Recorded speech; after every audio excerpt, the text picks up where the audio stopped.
ಲೋಕಸಭಾ ಚುನಾವಣೆಯ 6ನೇ ಹಂತದಲ್ಲಿ 6 ರಾಜ್ಯಗಳು ಮತ್ತು 2 ಕೇಂದ್ರಾಡಳಿತ ಪ್ರದೇಶಗಳ ಒಟ್ಟು 58 ಲೋಕಸಭಾ ಕ್ಷೇತ್ರಗಳಿಗೆ ಮತದಾನ ಶಾಂತಿಯುತವಾಗಿ ಮುಕ್ತಾಯವಾಗಿದೆ.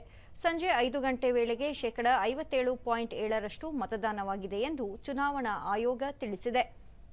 ಬಿಹಾರದಲ್ಲಿ 52.24, ಹರಿಯಾಣ 55.93, ಜಮ್ಮು ಕಾಶ್ಮೀರ 51.35, ಜಾರ್ಖಂಡ್ 61.41, ದೆಹಲಿ 53.73, ಒಡಿಶಾ 59.6, ಉತ್ತರ ಪ್ರದೇಶ 52.02 ಮತ್ತು ಪಶ್ಚಿಮ ಬಂಗಾಳದಲ್ಲಿ 77.99% ಮತದಾನವಾಗಿದೆ.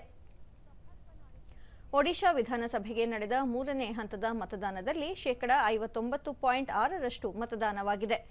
ಲೋಕಸಭೆಯ 58 ಕ್ಷೇತ್ರಗಳ ಪೈಕಿ ಬಿಹಾರದ 8, ಹರಿಯಾಣದ ಎಲ್ಲ 10, ಜಮ್ಮು ಮತ್ತು ಕಾಶ್ಮೀರದ 1, ಜಾರ್ಖಂಡ್ನ 4, ದೆಹಲಿಯ ಎಲ್ಲ 7, ಒಡಿಶಾದ 6, ಉತ್ತರ ಪ್ರದೇಶದ 14 ಮತ್ತು ಪಶ್ಚಿಮ ಬಂಗಾಳದ 8 ಸ್ಥಾನಗಳಿಗೆ ಚುನಾವಣೆ ನಡೆಯಿತು.